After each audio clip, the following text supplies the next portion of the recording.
if we cannot get the machines done. They did that out of an abundance of caution, given the unknowable unknowns surrounding COVID and their ability to get employees in to do that. They were thankfully able to get the employees in.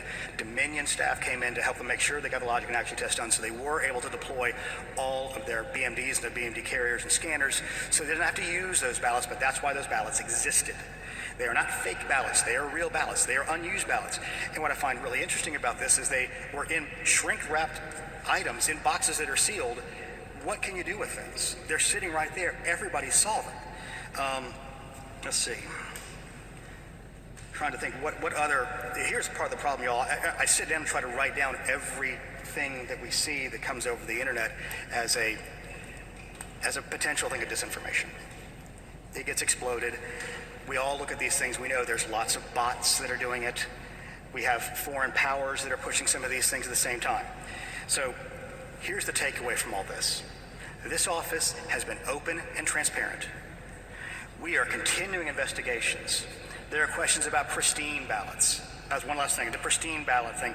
There are 3 reasons you can have the quote-unquote pristine ballot, which is essentially the absentee/emergency/provisional ballot. There's first one. Military and overseas voters oftentimes will get what they call an electronic ballot. What happens is, once we get the ballot built, starting the 49th to the 45th day, we will send emails out to those people who want to have electronic ballot delivery, which is many of our military servicemen and women. So they take that, they print it, and they bubble in their choices. Now, obviously that's on an 8.5 by 11 piece of paper or 11 by 14 where they can print it on, so it's not sized properly to go through a scanner. So when that comes back to the county, they will duplicate that on a flat, unfolded piece of paper on the absentee ballot/emergency ballot. That's a normal process for many of the military and overseas voters that are electronically delivered. The other situation you might see that in is an emergency ballot situation. If a ballot marking device goes down or wasn't used, which is the case we saw in the morning in Spalding County on election day, they will use the emergency ballots as backup. And those will just be scanned directly into the machine and not folded. And the final place you would see that is on a damaged or adjudicated ballot that was not adjudicated through the electronic system. Or in Fulton's case, what you saw was they were putting so many of the absentee ballots through their cutters that occasionally would catch the ballot itself and slice it. In Fulton County's case, they did the vast majority, I think 100% of their duplication on a BMD.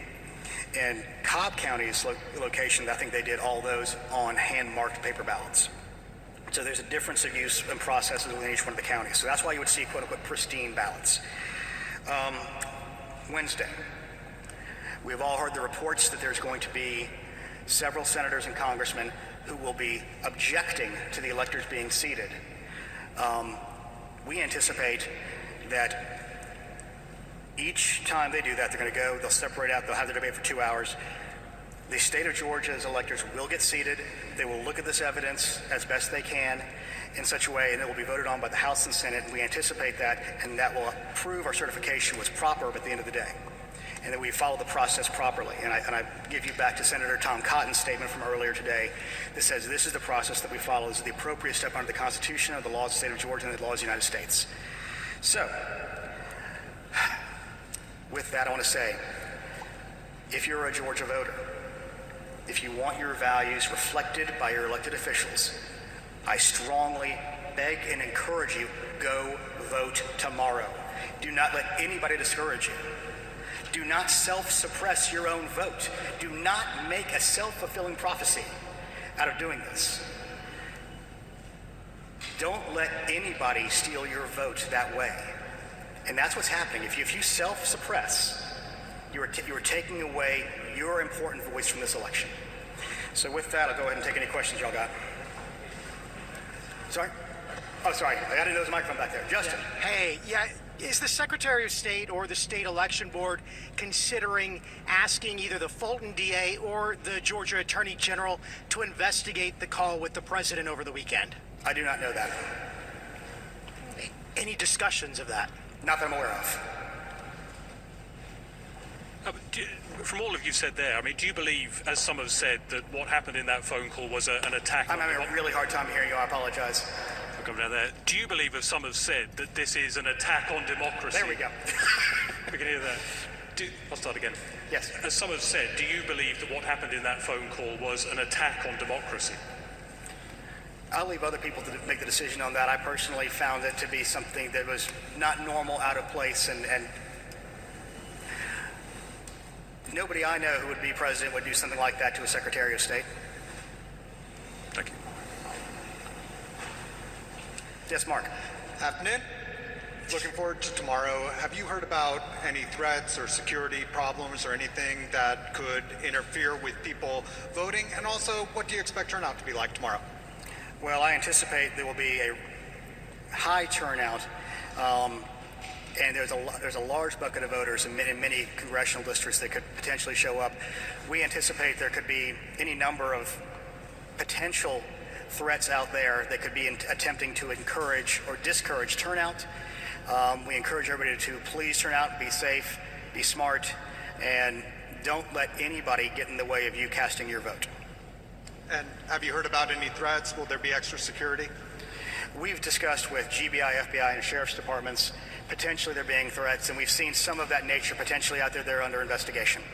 Yes, ma'am. Hi, Gabe. Blaine Alexander with NBC News. Following up very quickly on Justin's question, 2 members of the Board of Elections, the State Board of Elections, have called on the Secretary of State's office to investigate that phone call. How is the Secretary's office responding? Is there any plan to investigate, or will they block that? Will you block that investigation in any way? I'm not aware of any discussion specifically on that yet, but I'm sure it'll be taken under advisement. And I'll ask you very quickly about the Secretary's desire to have that phone call recorded. Why did he want that call recorded? Was he concerned about anything improper being said, or that he may need to release it later? I think given the environment we're in right now and political situation that we're in and the history of the president, knowing that he sometimes doesn't necessarily characterize things as they might have actually occurred, it was out of an abundance of caution. But I'm sure many people, I'm sure the president's side recorded it too, so they might have been the ones that leaked part of that as well. Thank you. I get Matt Finn with Fox News National. How do you interpret the president asking the Secretary of State to, quote, find votes on that phone call? Is it fair to say the president was asking the Secretary of State to fraudulently find or flip votes? I don't know if he was trying to fraudulently find the votes, but the thing is we have certified this election so there are no more votes to find. And we will continue investigations so he has an election challenge. And one of the things that they were discussing on that phone call was they have sued the state of Georgia and the Secretary of State. There are rules of evidence to follow once you do that. Trying to go outside of that is an issue, and we've said, I believe we sent our lawyers and sent their lawyers a letter saying, if you want to dismiss your challenge, we're more than happy to share this data with you to show that your data is incorrect and you have in fact lost the state of Georgia. The Bureau of Investigation says there's an unprecedented number of threats statewide. Are you aware of any of those types of threats? I'm sorry, the unprecedented number of threats, what? The Bureau of Investigation says that there's an unprecedented number of threats that have come in statewide regarding the election. We're not sure the nature of those threats. Are you aware of what type of threats you guys make? We are aware of some, but we're trying to not discuss in too much detail about that while I try to investigate and find out what the actual nature of those threats may be. Hey, Gabe. Konstantin Turobin with CNN. This is now the second sort of conversation that the Secretary of State that has been reported out on this topic. First it was Lindsey Graham earlier in November, and now the President. Has the Secretary of State's office been contacted by any other members of the Trump administration or GOP officials? Well, I mean, our office is contacted by Democrats, Republicans alike pretty consistently to discuss election issues. So yes, that has occurred. Specifically, it's a little bit of a broad question, I think, but we get contacted by members of the administration, we get contacted by Democrats, we get contacted by Republicans. Have you been contacted by on the topic of some of these conspiracy theories that you've outlined today? I mean, no more than my normal of having to explain the ridiculousness of many of this piece of disinformation. So, thank you all very much. Excuse me, the Secretary of State was asked by a federal judge to meet with Black Voters Matter to return wrongly purged voters back to the voter rolls? All right, that was